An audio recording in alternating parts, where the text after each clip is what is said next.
లోక్సభ ఎన్నికల్లో ప్రధానంగా ఒక 5 ఏళ్ల కింద 6 ఏళ్ల కింద బీఆర్ఎస్ మినహా మరో పార్టీ లేదు. ఆనాడున్న టీఆర్ఎస్ఏ గెలుస్తారని, టీఆర్ఎస్‌కు పోటీ లేదని ఒక భావన ఉండేది. ఇప్పుడు టీఆర్ఎస్‌తో పాటు టీఆర్ఎస్ఏ కాదు, బలంగా కాంగ్రెస్ ఉంది, బీజేపీ ఉంది అనే ఒక అనుభవం అందరికీ వచ్చింది. లోక్సభ స్థానాలు 17 స్థానాలకు గాను ఈ 17 స్థానాల్లో తప్పకుండా 10 స్థానాలు తాము గెలుస్తామని కాంగ్రెస్ నాయకులు ధీమాగా ఉన్నారు. ఏఐసిసి తెలంగాణలో 10 స్థానాలకు పైబడి గెలవాలని దానికి సంబంధించిన పక్కా వ్యూహాన్ని కూడా రచిస్తూ ఉన్నది.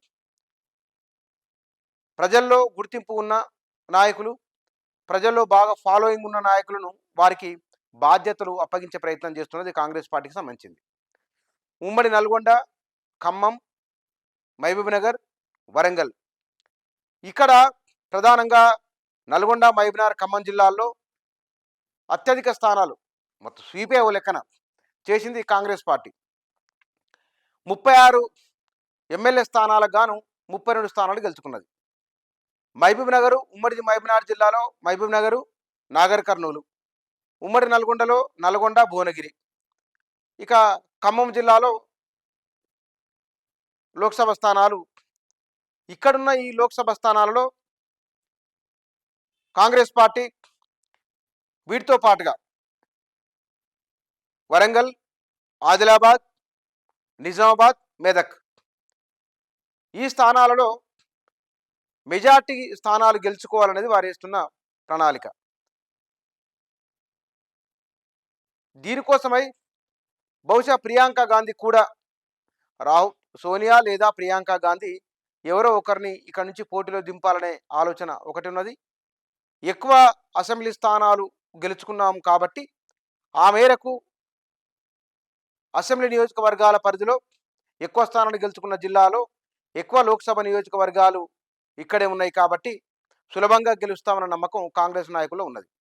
అందుకే లోక్సభ ఎన్నికల నాటికి 6 గ్యారెంటీలను అమలు చేయాలని చాలా వేగంగా కసరత్తు చేస్తున్నది అధికార యంత్రాంగం.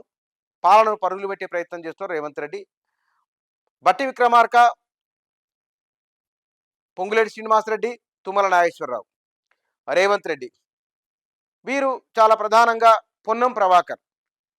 ఇక్కడ లోక్సభ ఎన్నికల్లో వీరి పాత్ర చాలా క్రియాశీలకంగా ఉండబోతున్నట్టు తెలుస్తున్నది. మల్లికార్జున ఖర్గే తెలంగాణ కాంగ్రెస్ నాయకులతో ఇప్పటికే ఒక ప్రణాళికలు సిద్ధం చేసుకుని వారి ముందుకు ప్రతిపాదన వచ్చింది.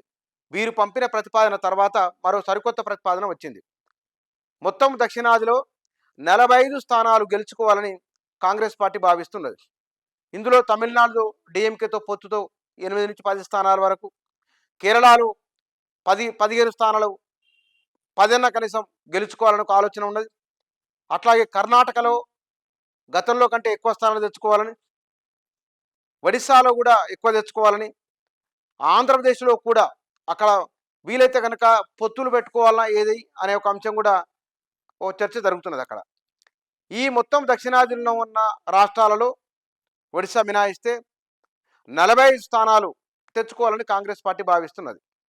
ఈ 45 స్థానాలకు గాను ఇతర రాష్ట్రాల్లో కూడా కర్ణాటక, తెలంగాణకు సంబంధించిన నాయకులు వెళ్ళాలి, అక్కడ ప్రచారం నిర్వహించాలనే ఆలోచన కూడా చేస్తూ ఉన్నారు.